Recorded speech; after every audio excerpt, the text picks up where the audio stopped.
musicians and cool things and stuff. It's the Harley and Josh Show.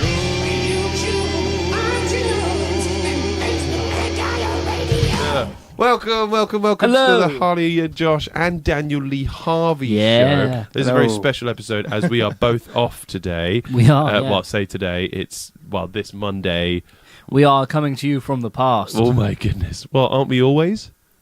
Probably. Yeah, physics. But anyway, Daniel Lee Harvey has been a huge voice on the music scene in Ipswich for a very long time. And we thought, seeing as, we had a little bit of time to do a pre-record, we should come around and just check up on the man himself and see what he's got going on with his genius mind. Yeah. Say hello to the people, Mr. Harvey. Hello everyone. This week, we're going to be talking about... Pledge Music has gone bankrupt, so we're also going to be talking about music and mental health, as well as all the wonderful work that Daniel Lee Harvey does with his music. So first off, what got you into music in the first place, Mr. Harvey? Whew. That's a really tough question. Sorry. It's like we start off with the tough ones, Yeah, but this very house where we're recording this very podcast in the dojo is my grandparents' house. My granddad's probably my biggest influence on a musical level. There's a picture of him on the wall playing guitar. Yeah, he's literally on the back wall there playing the guitar, and he's a big hero of mine. He got me into blues music and jazz, and started listening to the greats, Muddy Waters and stuff like that, Howlin' Wolf and stuff like that. And I growing up around that stuff, and my parents, both of them anyway, they were 80s love children, Nice. It was literally soul to soul, Parliament Funkadelic, Prince. Very nice. And is this as far back as you can remember, sort of thing? Pretty much. It's like always my parents would have something going on in the background. We had parties. I just remembered being in a house full of music all of the time. And that helped massively. Yeah, definitely. Yeah. Is your brother's into his music as well? Do you think that was a similar thing with him? Slightly different transitions, but he's come around. He's a late bloomer, bless him. He's wicked. He's doing well for himself, and obviously he's DJing and doing his thing as well. So we both are from the same egg. Exactly, man. It's just having that around. I mean, I know exactly what you mean. It was the same with my mum. Was just like showing me Motown, growing up in Black Sabbath. Mostly in the same sort of afternoon. She'd be like, I really like, Diana Ross, and also check out Ozzy Osbourne. Yeah. Like, what? Yeah. I would come from exactly the same background, again with the Sabbath. My dad was a big Sabbath fan. Yeah. Is a big Sabbath fan. And having music around you at all times is certainly a good way to keep a mind musical. Yes, exactly. A musical mind. So, what first gave you the turntablism bug? This is the thing. It was like I was always drawn to the radio. I love radio. Love listening to radio. Love listening to people record radio. And you too. Yeah, that's what we're doing right now. Oh, you. Yeah, but seriously, it's like I grew up listening to a lot of Giles Peterson. Oh, definitely. That's the thing. Giles Peterson was a big influence on me, and was I just Radio loved 1 to begin with. Yeah, he was Radio 1 and then went on to BBC Radio 6. And he always played such an eclectic mix and reminded me of the greats like John Peel as well on the radio and stuff like that. Played music and not necessarily care like how random it was. It's like, I really do not care. It's going to shock a lot of people, but I'm going to play it anyway. And that's what I like about radio, when you have that power. Definitely, I like that about Giles Peterson's. What drew me to him is that he'll be playing Fortet at one point, and then suddenly he'll go into some obscure Brazilian music that I'd never heard of, but they really do flow together somehow. Because I think it was one thing I talk about in terms of getting a band together sometimes. I used to love Frasier. I still love Frasier. But his whole thing about like how he'd set up his house with different like sculptures and things like this would be like, it's just when you have lots of amazing pieces of art, they don't have to be from the same era, from the same country. They just go together. Exactly. You know, and it's the same thing with musicians, the same thing with music. It's just like, if it's just good music a lot of the time, it just gels, I think. Yeah, definitely. Totally. And that's the thing. It just comes natural, and I love so much music. I don't really have a particular avenue where I actually feel comfortable in it. As like, if I really wanted to, I probably could do a black metal night. Yeah, this is the thing. I think I should. That'd be lovely. Make it happen. I haven't done that yet, but it's like always was open to it, and I was one of these people. It's like my uncle was a really massive psychedelic head in the 60s. Nice. Yeah. Listened to a lot of like Osric Tentacles and Nice. Gong and stuff like that. God. So and really interesting mix of music. And then he brought me into Herbie Hancock. Amazing. Like Chameleon and Watermelon Band. I was like, I love that stuff. I think that was my gateway drug to Herbie Hancock without knowing that I'd listened to Herbie Hancock before. Because there's a great thing about a good jazz head. You've heard it a bunch of times before. Like the original Watermelon Man. Yeah. Oh, you know, I didn't know I knew that. Yeah. That's the It's been thing. used on so many adverts, Of course, yeah. This what happens when there's great music. There's so many signatures within that song that just has an imprint on the back of your brain, and you never forget. I'll be in a supermarket and I'll just hear something and I'll be like, hold on. I'll be like, what? That's a Blackbird's riff or something like that, or it's James Brown break or something. That's how your brain thinks. When you listen to so much, you just collect an archive in the back of your brain. It's just natural, and I think it's the same with all of us, you know. There's like there's songs where you literally just archive it and you can break it down. Yeah, that's it. Just like same with samples and things like this. Like it was I just remember the Cantaloupe Island thing. I didn't know I knew that by Herbie Hancock as well because of us three. Yeah. And oh crap, I can't think of the top of my head now how it goes. All I can think of is the funky. That's it. Yeah. But yeah, you always remember those sort of little things like that. Have there been things like that that you have to drop in a DJ set now? Since like you'll hear a track and it'll remind you of stuff that your parents used to listen to, or you've just heard when you were a kid and you had no idea that you actually were listening to some music, but it got in your brain. Yeah. That you just suddenly came back to, and you're like, you heard it again. You're like, I've just got to go in my DJ set now. Well, one of the biggest bands that had such a major impact on me was Parliament Funkadelic, and it was a Suffolk library, and it's a hilarious story. It's like literally, you know that part of the library where the light is flashing and it says no entry and stuff like that. It's that part of the library they have to corner off, you know. It's like George Clinton, sorry, not George Benson. The other George Benson. That'd be good, great guitarist. That's an interesting mix. So George Clinton, right? He was a really interesting character, and I was obviously watching a lot of Mighty Boosh and stuff like that, and obviously that's all interconnected, Definitely and that's what I love. It's like definitely influenced by the P-Funk. I love that, and there was something about it that really interested me, like the escapism of it, like some. Got the funk in the box. Yeah. Get the funk. I'm in the funk. I'm in the box.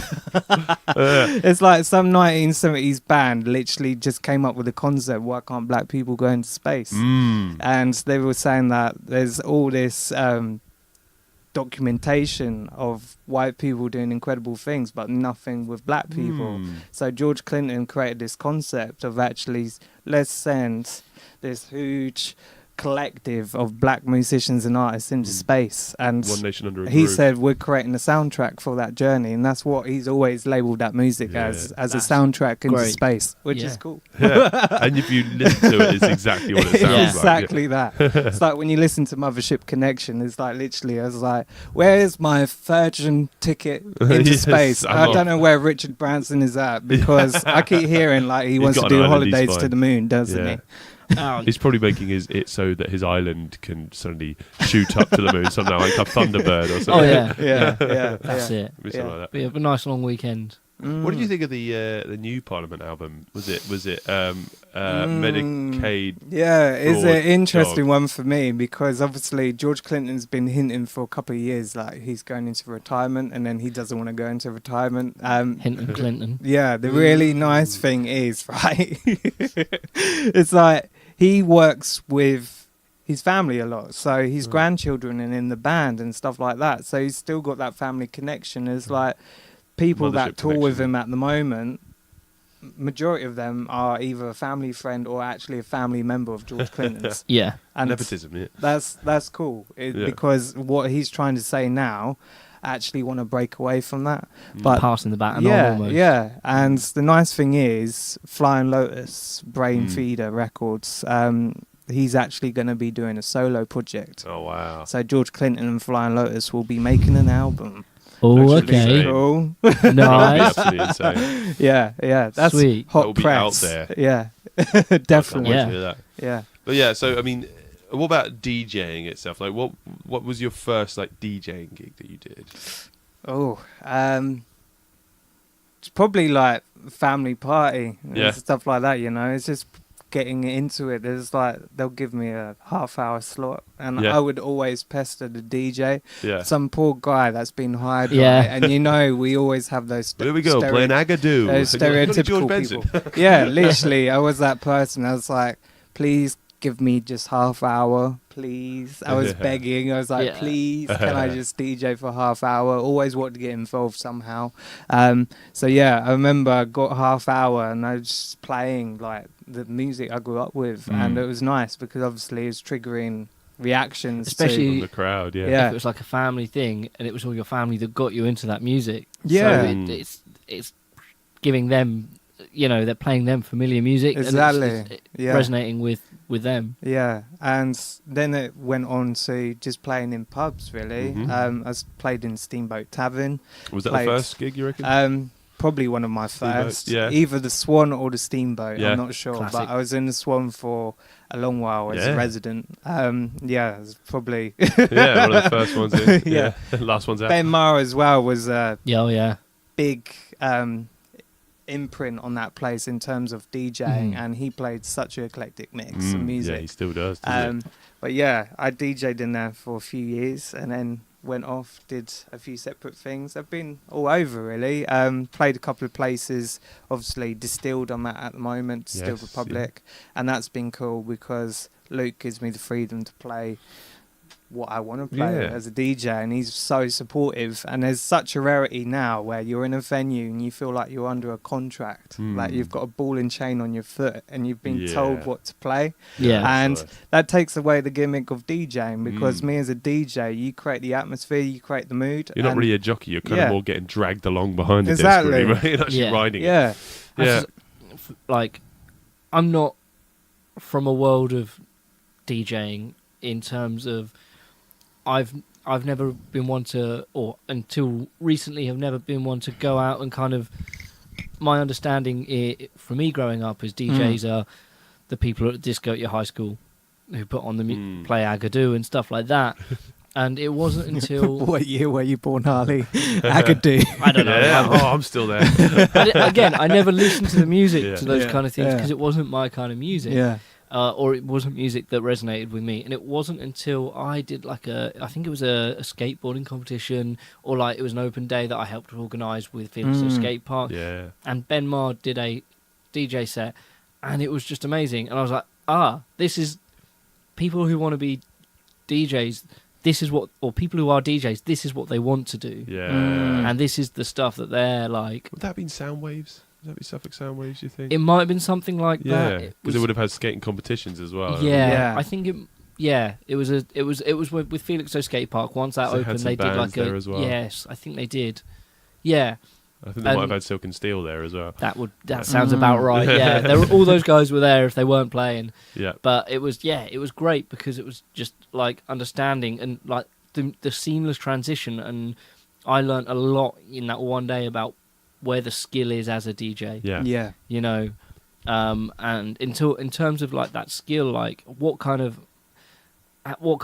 practice, what kind of hours do you put into that kind of set making, and how much of it is pre-done, or is it how much is in your head? Are you going to play this song, and how often do you if you do have that kind of plan, how often do you veer off that track? This is the thing. It's like, for me personally, I've always had this discussion with fellow DJs around the area. I never plan my set. Never. Yeah. And that's just me. There's DJs that are really meticulous about it, and they'll go through their collection, they'll pick records to when they should play them, like doing certain points for the night, like those anchor points where you get the crowd back onto the dance floor and stuff like that, like there's certain records. But to me, I will take records that at the time I feel like, yeah, okay, this would work. But I don't know what order I'm going to play those records. Right, yeah. And that's what makes it fun for me personally, because I haven't planned anything. It's literally me just following the crowd and their reaction, and I will play whenever it's right to play that record, you know? And that's what makes it exciting. That's what's good about having a big back catalogue of knowledge. It's like with the Lockabillies, you know, we'll have like, we've got 500-600 songs now in the bank that we can just literally just call on if we need them there. Yeah. So if you're sitting there, because how much of a set do you think should be for, you know, tailored for the audience, or literally just being like, I know what you want?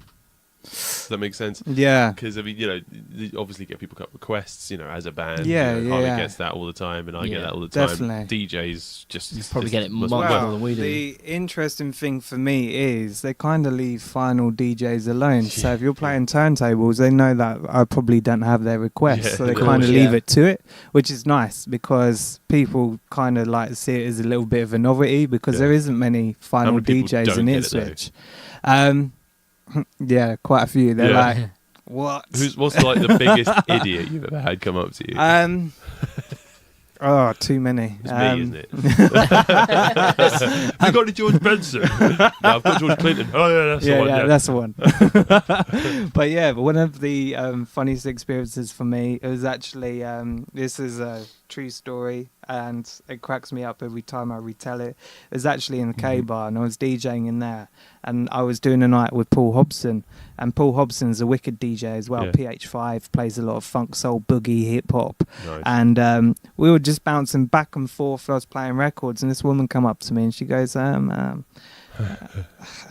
what is it? I'm trying to think of a record. I was like, I can see you're struggling. You look like a fish out of water. Please tell me, because this track is about to finish and I will play it if I've got it. Yeah. And she was like, just don't know what it is. And I was like, please hurry up. I've literally got 10 seconds left on this track. Please. Get it on. She then turns around and blanks, looks into my eyes. She was like, that's Jackson something. I was like, what Jackson? She's like, is his name Samuel? I was like, you saying Samuel Jackson? I'd be like, don't start. And she was deadly honest. She thought Samuel L. Jackson had a illustrious career as the king of pop, which is crazy. Right? Yeah. Oh, I was like, very similar okay, personalities, aren't they? Yeah. But have you heard his version of Stacker Lee though, from Black Snake Moan? No. It's amazing. I need to Samuel Jackson just singing dirty blues. Yeah. Oh, yeah. I got into it because Hot Tramp did a version of it, and then and he was just like, "You got to check this out," and it's great. Samuel L. Jackson, he's just like, and just like he's being Samuel L. Jackson but singing. Exactly. It's great. But it's great. Yeah. It's worse when, you know, I remember doing a metal night at the Swan. Mm-hmm. I think it was just because I was doing a weekend and somebody had pulled out, and I was like, yeah, I'll do it. And I could tell the crowd in there were more metalheads, or, you know, to their classic rock and stuff. So I was like, all right, so I'll just play a bunch of Slipknot, Pantera and stuff like this. And then somebody come up the edge, you got Mr. Brightside. No. You're like, no. I do, but no. Do you get people ask for stuff like Mr. Brightside? Or is that within the realms of... They know that you're a vinyl. They know that that's not your domain. You get Ariana Grande and stuff like that as a request on vinyl, which was hilarious. And I was like, I don't think she pressed this one yet. Like, I'm not sure if she's even pressed on vinyl yet. Yeah. And that's the thing. It's just... I've got a limitation, and I think a lot of people do realise, like, when you're a vinyl collector, you can only take so much music with you because you'll get a hernia. That's the thing. People do not realise how heavy it is. So you'll take a couple of boxes with you. So many DJs are going to 45 records. Yeah. I'm crazy, still like one of the rare ones that's got crazy amount of Yeah, 12s still 45s. and stuff like that. And I've got Well, you quite a bought few two at 45s. the Red Switch Record Fair the other day, but Yeah. was it two of the same one, or were you'd bought a double? because you I wanted to buy play that break? doubles because Of course. when Play you that find a break over break, it. you Yeah. extend the break. You know, it's so Yeah. important. So yeah, it's just looking for doubles, and people are like, why? Well, Yeah. you've got like 4 of the same record. I'm like, why not? Yeah, Yeah. because I You just know? love that break. Yeah. I want to go back and forward to it between. Definitely. And I guess it's also the same sort of. Vinyls aren't indestructible, so you don't want to be at a Yeah, gig with that exactly. song that you want to play, and there's a scratch on it, or Exactly. or worse, it's Do you reckon that's smashed or anything. probably the least destructible medium we have, though? Because I remember tapes, they get a bit hot and they could get quite fingerprinty. Yeah. CDs scratch quite easily. I think you have to do well to like completely ruin a CD though. Yeah. Like the same kind of I've ruined many. power. Oh yeah. But you can't use a vinyl to fix your wing mirror. True, and you So, have done that with and Rob Lewis yeah. Music Services. The other reason why I've got so many plants in my room is a jungle. I've like got great, love wild it. chinchillas flying about somewhere. But yeah, it's like it's like 2 cans in the corner. Well, there's Robert Williams over there. It's Jumanji. But yeah, literally, I Does look use like it. you're halfway through a game, Yeah, it's I great. use it as shade because obviously during the heat of summer, Yeah. they warp my records. It's a Oh, death okay. trap. Oh, It's yeah, like yeah. the heat during the summer just warps so many records, Mhm. and that's the thing. I do have to protect them and make sure. Absolutely, man. And I've got a lot quite in storage and stuff like that in boxes just to protect them because Yeah, I'm like, smart. I mean, just being Yeah. at the Ipswich Record Fair Yeah. was great, just because I'm not a vinyl collector. I do Mm. have vinyl. I love vinyl, but I couldn't class myself as a collector. Just being around people that are just audiophiles that absolutely just love the music. Some of the people there do create music, but a lot of them are just there because they're just empowered by it, Exactly. which is great. I mean, even though when you got Ricky Flag and John Adams there, just from Red Flag and from East Town Pirates, still selling records. yeah. And they still love the music, even though they're out there playing it all the time. It just shows that there is no such thing as being sort of disenfranchised by something by doing it so much. Well, yeah. like one of the most interesting observations for me is how many punks that are selling records. Yeah. And that's the thing. Chris Mortimer, for example. And he had a lot of is Phil Collins, though. Yeah, and obviously Ricky is like their collections of music are so eclectic. Very Yeah. eclectic. And I bought most of my breaks on that day from Ricky. I was buying Right. all my like second copies of 45s, of Yeah. buying like Isaac Case, Yeah. the theme from Shaft and stuff like that. Just like, Yeah. Yeah, in the exactly. beginning. Just, He gets that's it. all. That's the only bit I want. But yeah, it's just interesting that he had those records because Yeah. this is the thing. It's like Who'd have thunk it? yeah, that's what I want. We'll be making it out like that. Sort of most of your connection is with music has been, through DJing, but obviously you promote a lot, Yeah. and you shout about local musicians a lot as Mhm. well. But also you also help young people, and you work with young people, and Mhm. you use your knowledge of music to help them out with that. Mhm. Can you tell us how you got into helping the community, really? Whew. So I started in CSV, and CSV used Oh, to yeah. be the building on the corner of where Portman Portman Road Road was. That's it. Yeah, I remember that place. Yeah, I was heavily involved in CSV, and I was Right, one of the awesome. young people there. And there was a project called Fee Inspired. No, FXM. I'm thinking of something else. FXM is Right. the name of the project. Mm-hmm. And the project was European funded, but the really nice thing, we were working with a group of young people over in Belgium, Right. and we were observing the kind of like resources they had on a media level, and they came over to the UK to see what we had. So Right. we were doing Mm. skill sharing, and we were working together and exchanging all this different knowledge really, and they put me in control of journalism and radio. So I was doing Right on. workshops Nice. with And ICR used to work out. Yeah, that building as yeah, well, didn't yeah, it? yeah. I Just used community to- radio. That's it. Yeah. DJ and present on You did have a ICR. show.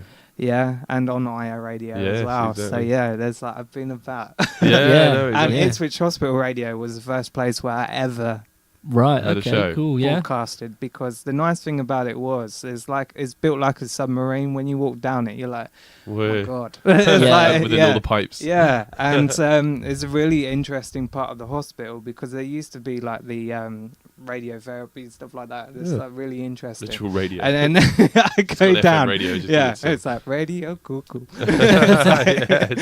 radiotherapy. Yeah. All It's we like- need is.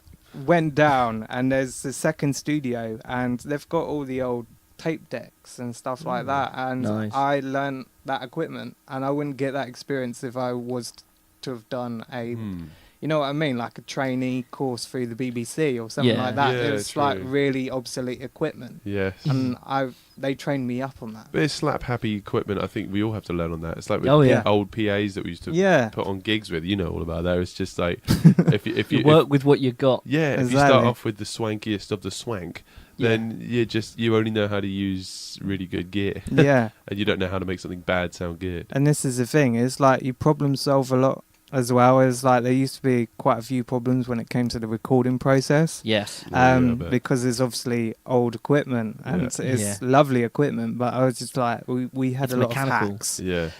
But that started my brain process, you know. I was Yeah. actually problem solving on the spot, and Yeah. it's so important Really because, useful. like you say, when your equipment's that good and it doesn't, Yeah. you know what I mean, just break Yeah. down in front of you, you're Yeah. like, oh, I can relax. That helps. Do you I- think? Go on. I was working last week with a guy called Chris Stone. He's the project manager for the Open Reach that I'm now doing as we speak. He used to be an engineer at Trident Studios. The nuclear program, right? Yes. And he worked for quite a few different studios and stuff like that. And he loved it because he was saying they'd get there at sort of 6:30, 7 o'clock in the morning. They'd recorded their first track by 8, 9 o'clock. Right. Like, they'd get so quick. Nowadays, you wouldn't have any of that kind of No, thing. you wouldn't have finished miking up the hi-hat by that No, point. Exactly. but because he said you had to work quick because people were paying by the hour, and it was a lot more expensive back then. So you fix, and he was saying the stuff they used to do just to get stuff to work and sound good, and then they'd have that in their mind of that worked last time, I'll remember that for next time. And I guess you're doing a lot of that kind of thing, but it's all tape, isn't it? It's all the same kind of techniques that he probably would have used back in the 70s. Exactly, and this is the thing, is like obviously they had the turntables there, and that's what really interested me, because Yeah. how many Right. radio studios now take away their turntables? Was Yeah, that the right. first turntable that you touched? Was that the first time you kind of had come in contact with that kind of... Wow. I was pretty young. It was like I got my first set of turntables when I was 16, Right. and they were Cam series. They were Yeah. terrible, but Yeah. they did the job, you know. Yeah. And I learnt how to DJ on them, and that was probably around that time, a similar time when I started hospital radio as well. So it was like, Do you think Quite working heavily in the involved in it. hospital made you a little bit more aware of people with mental health issues? And I realised how powerful music is in terms of recovery. You Yeah. know, it's like Yeah. obviously some of the areas we're going into is like people literally just came out of some pretty nasty operations, Yeah. and the one thing they wanted was was music. music. Well, I'd like to get onto that a bit more Yeah. after Yeah. we talk a little bit about big music news. Okay. Well, I'll tell you what we'll do is let's sit around silently for 5 seconds, and then we'll cut in a little bit of music for the listeners on the radio show. Yeah. Okay. So Smart. this is a song.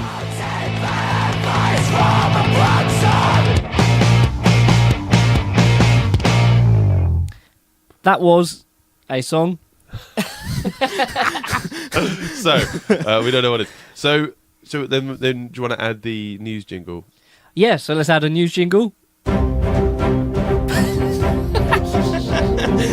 Totally done. In the moment, mate. In the moment. Pledge Music is officially going bankrupt. Big news. So, music. This is the news I got from Digital Music Spy and also from Music Business News worldwide. They some great sites for getting all your music industry news. So the news for news is Pledge Music operated as a platform meant to channel fan contributions directly to artists. If everybody who has not heard of Pledge Music knows what that is crowdfunding basically. I've used Kickstarter before. A lot of other people have used things like Patreon and stuff. Yes, but yeah. Pledge Music have been having some problems for a while, and we did report this on the show a little while I back. think this was December. Must have Could been. be wrong. We were think, talking about people who haven't been paid Yes. for their stuff that they've Completed projects as well. Yeah. I had a Amelia Quinn, local artist. She pulled her Pledge Music campaign because she felt she didn't want her fans' money to be going not to where Not their to fans her, wanted exactly. to go to. Yeah. So the company's poor mismanagement, basically outright theft of fans' hard-earned cash, led Pledge Music to hoard artists' money to keep its sinking operation afloat. In a heartfelt letter, co-founder Benji Rogers admitted the embattled British crowdfunding platform used artists money to pay off debts. A fact the company refused to disclose to fans and musicians before. So they haven't really been very honest, open with sort of where they're at, you know. No, exactly. Rogers and his team reportedly owe independent artists between $1 and $3 million. That's quite a bit. Cumulative. This includes covering album recording costs, music video costs, and other expenditures. I mean, you know, it must be to do with tours. Some people do it to buy vans. And merchandise. I'm sure there are many bands as well that have they probably expecting that money to come in, have taken that money either out of their pockets or borrowed money with intent to sort of pay that back, and now they're not getting that money back, which can get them into real trouble. Definitely. And not for their fault. Exactly right, not their problem. The MU has been working with individual members who have had funds withheld on a case-to-case basis. Members who have been affected have not yet been in touch, are advised to get in contact with their regional office and the CMA, so the Competition and Markets Authority. So if listening to this, you have had a problem with the Pledge Music, get in touch with the MU or get in touch with the CMA. There are things in place that can help you with this. I mean, have you ever used crowdfunding stuff before, Dan? Not really. I was close. Yeah. There was a weird brain bob that happened a few years ago when I wanted to do a world record, and it was the longest Soul Train line, and I got all the permission. The council agreed it, and then it got turned down. There's a waiting list, and I didn't realise how long the waiting list was. To be on the Soul Train, you had to then pay a certain amount of money in order to put yourself forward in the queue. And I was like, I've only got till July.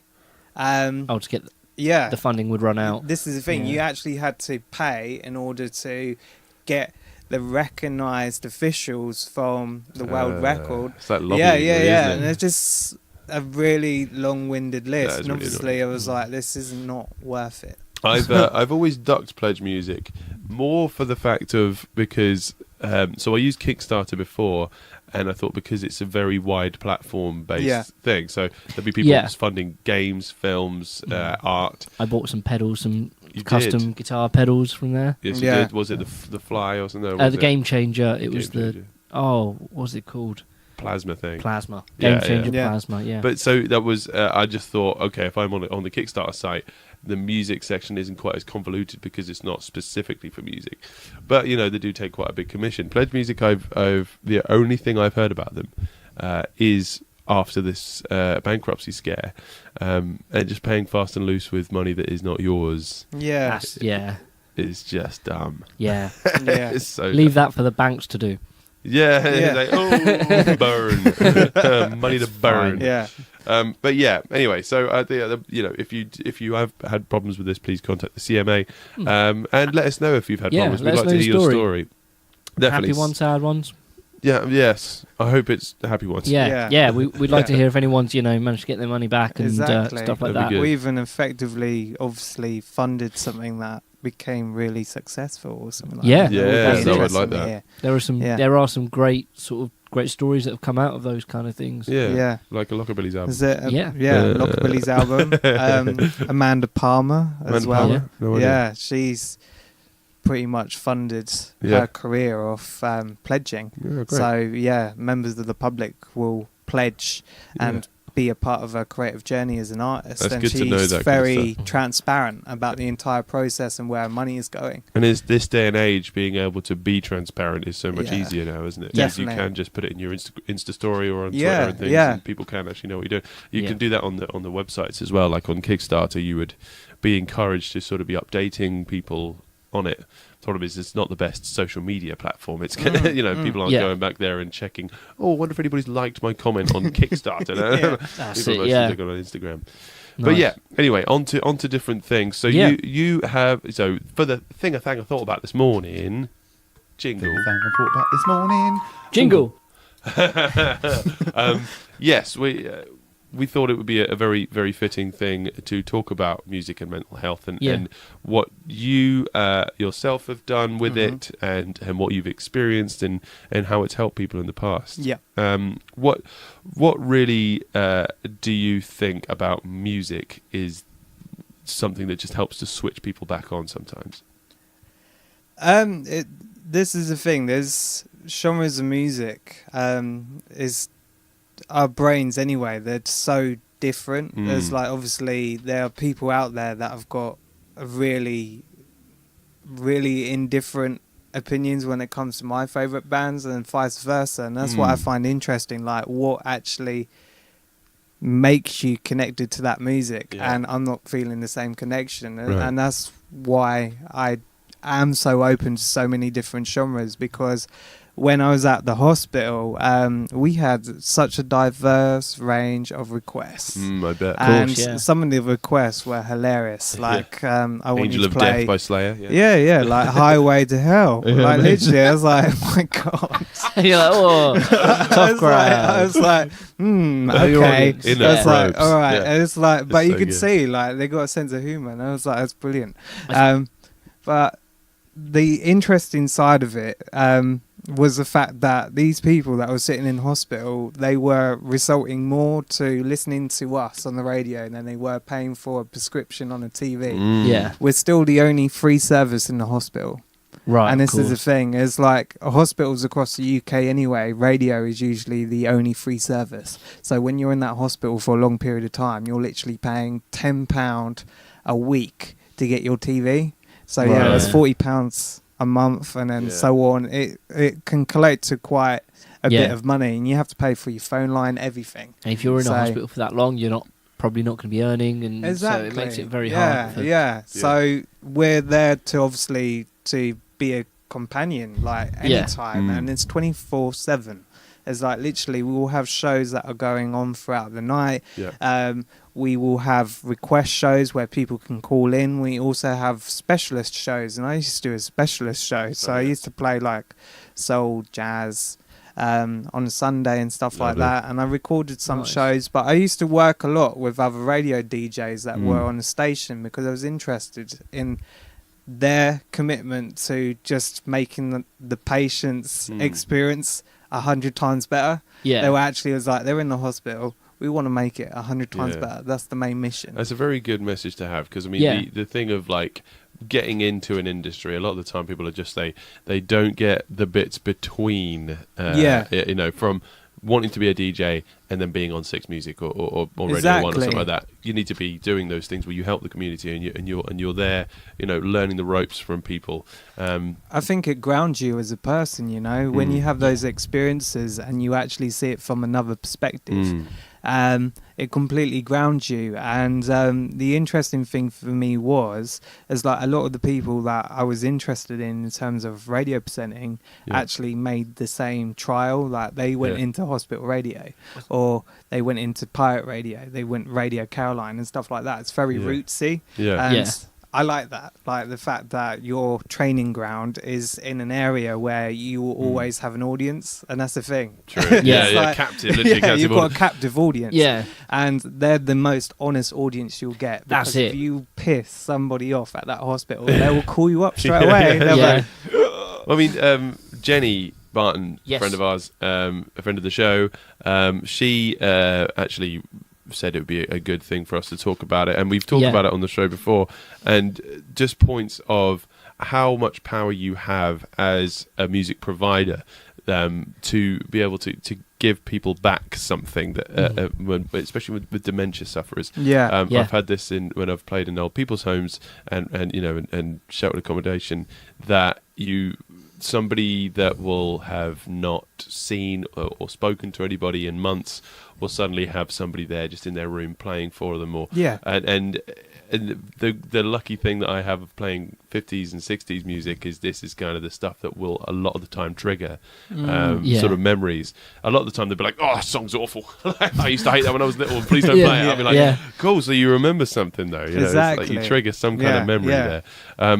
Did you get a lot of calls like that with people sitting there going, oh, I remember this song, and I haven't you heard it in would. years. And the really nice thing is like during some experiences I had with patients, it would always be like a trial run. So literally I would play one particular record and then trigger a memory. It'd be like, that was my first dance. Or it would be like, and then that goes on to another song and stuff like that. And that's what I liked when I was going around the wards with other presenters, was the fact that we saw that timeline happen in front of us. And that's really, really powerful. Your mum has worked in... Yes, she works in a residential home. Many years. Yeah, my mum too. Yeah, as it's a, I can imagine. Well, from a lot of what say my friends and family say, it's a hard place to work, but it's also very rewarding for those reasons. I as a slightly off-topic thing, Paul, right? Go on. But I recently acquired some new effects pedals. Right. And I was really proud, so I took a picture and I just stuck it on Reddit. And a guy commented saying, I remember when I bought that pedal brand new. He said it was 2 days before Halloween.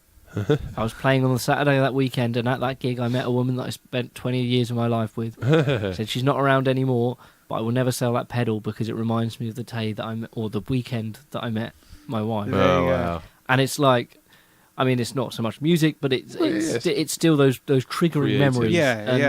I said to him, I'm really happy that I could bring back that memory with that picture. Who's that lovely guy that is a resident at your mum's gaff that has a guitar?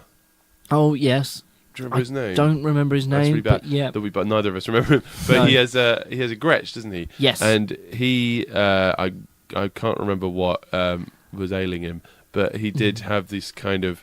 He couldn't quite use his fingers as he'd like to. His speech was kind of slurred, but it was the guitar that a lot of the time just kept him there, and he was really passionate. Yeah. You set it up for him before. Yes, as well. I never met him myself, but he was very very thankful, and you could tell that he had a lot of love for this guitar because of, like I say, like that double cutaway. Yes, that's it. That hollow body kind of thing. Yeah, beautiful. Was it a glitter finish? Yeah. Was it like a No, it was a cherry red. That was it. Yeah, like that. But yeah, no, I keep saying that I'll go over there and give him some guitar lessons and stuff like that. Just but it's just small things like that just practicing guitar and like you say, I think when you were talking about having an eclectic taste in music and being able to be open to different things, I think it has given you a lot more trigger points for down the line if if people like us do end up getting affected by dementia or Alzheimer's, that being open to so many different streams of music totally. that will actually make it a little bit easier for us to sort of grab that rope and get back to where we were. Exactly. I think that's what we're there for sometimes in the community. Well, this is the thing. It's like whenever you do feel a little bit low, it's like I resort to playing music. And it doesn't take long at all for me to just suddenly snap and go back into a place where I'm like, it's fine. I'm okay now. That's it. But this is your point. Like the fact that we're so eclectic and we have such a wide understanding of music and we are open to it. And this is the thing. It's like there's so much music out there that's unexplored, and that's what excites me. And I think more people should be like.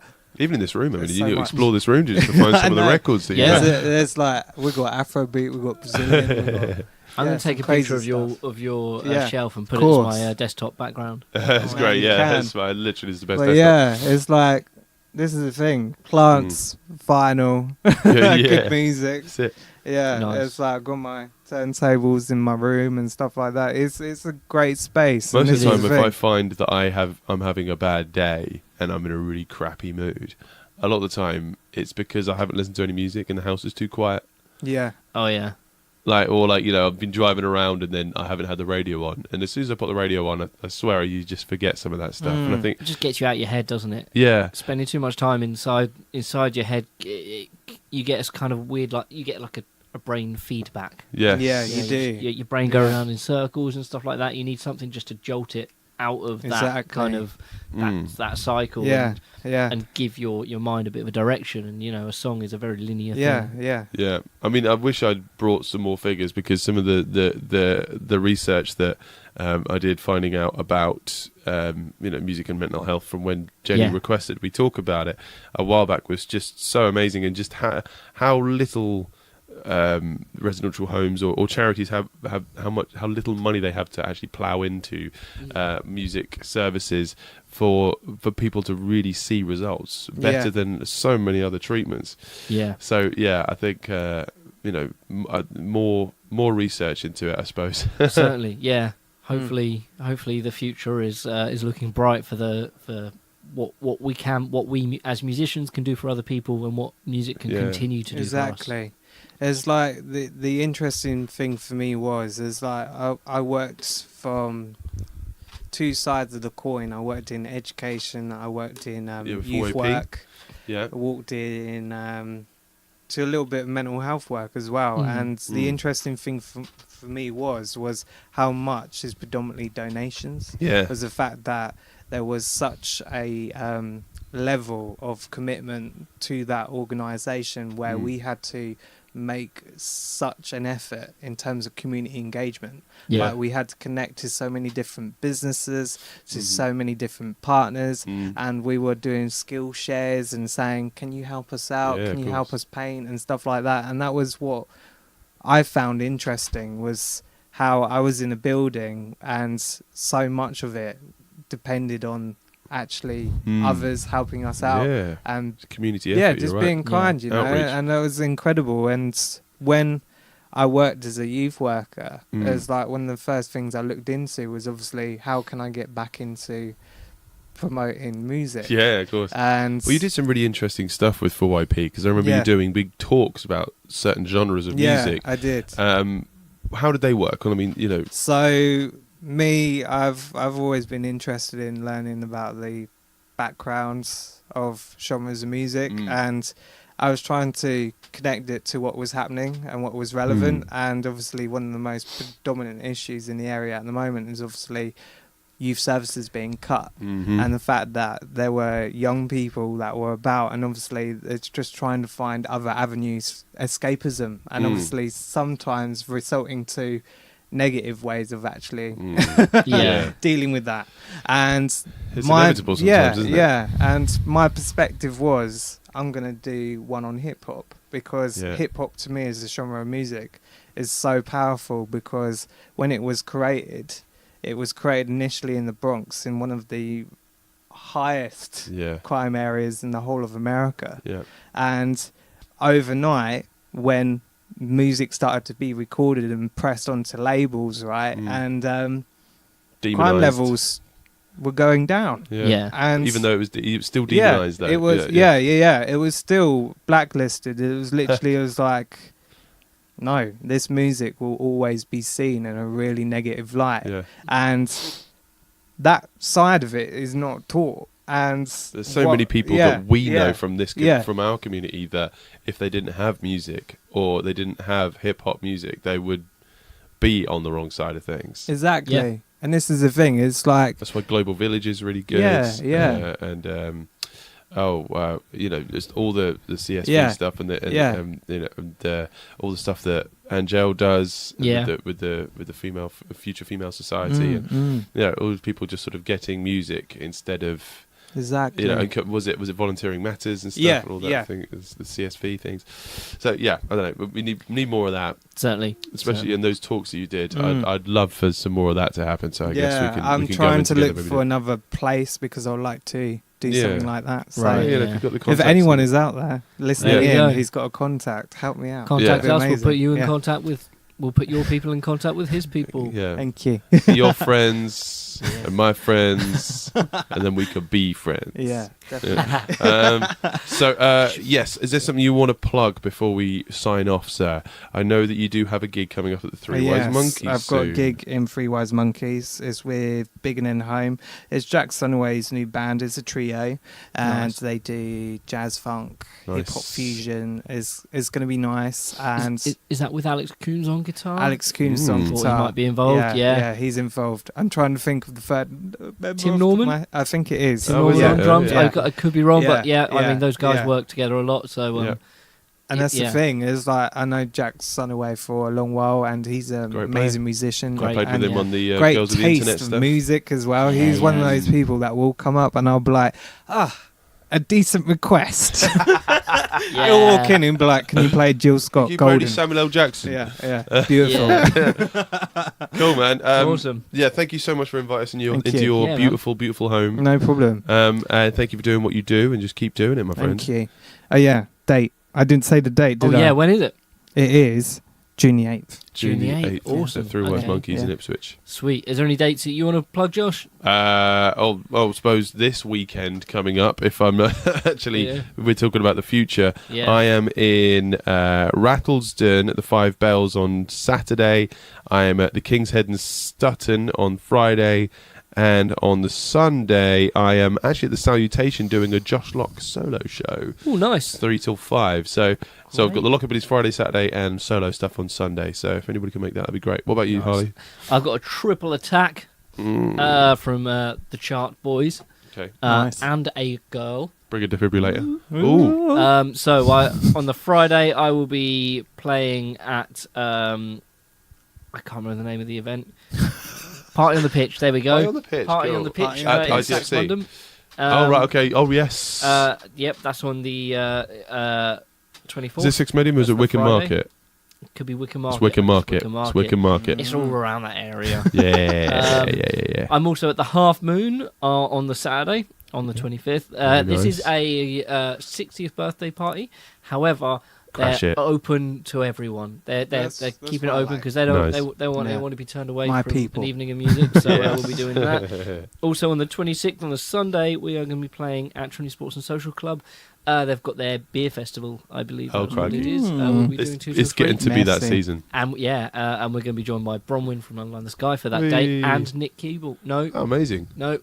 Andy Bartlett on guitar Oh, for that one. Cool. Nice. So, So it'll be 3/5 of Schubert Dip. Yeah, 3/5 of Super Dip, 1/2 of Chart Attack, a quarter of, A spoonful of sugar. and half of Mementos. Great. That actually sounds like a science experiment waiting to happen. And you can Like a see it blown go up Coke up bottle. in the air. Yeah, Yeah. yeah. Don't drink too much Coke at the Trinity Beer Festival because it's a beer festival, so that is Yeah. a thing for Don't drinking do Coke, beer. kids. Yeah. Yeah. Well, thank you very much for having us, Dan. Thank you. Yes, thanks been for great. listening. We've been the Harley and Josh Show. Please check us out on iTunes, Spotify. Oh no, I'm not sure if we're on Spotify actually. We are not We're on Spotify. iTunes, but they're probably soon because But Google Spotify's Podcasts, we're on that as buying well. everything. We're on Google Podcasts, Yeah. good. Or on YouTube. Please give us a subscribe. If you like the show, let us know what you'd like us to discuss on Facebook and on Twitter. Thanks. Yeah, And we might actually be here next week in the present actual flesh. and past. Ooh. There you go. Cool. See you guys next week. Peace out. Bye. Peace out. Thanks everyone for listening to today's show. We really appreciate it. Even though we couldn't be there live, we still want to hear what you have to say. So please do comment, email, everything on our social media at Harley C and at Lockabillies on Twitter, or email harleyandjosho@gmail.com, as well as all our Facebook pages and all of that. It's bank holiday next week, so we don't really know what we want to do, but we will know if you guys have any suggestions of anything cool that we could be doing. The radio show station won't be open, so we'll be doing some more social media based thing, but we can do some question and answer or anything like that. So if you have any questions to ask myself or Josh, or just about general musician stuff, anything like that, sharing our experiences or anything on those lines, we want to know what you guys have got to ask. So please do send them in. It would be great to hear what kind of weird and wonderful questions you might come up with. But thank you very much for listening to today's show, and we'll hopefully see you somewhere next week. Thank you very much for listening. Bye. It's the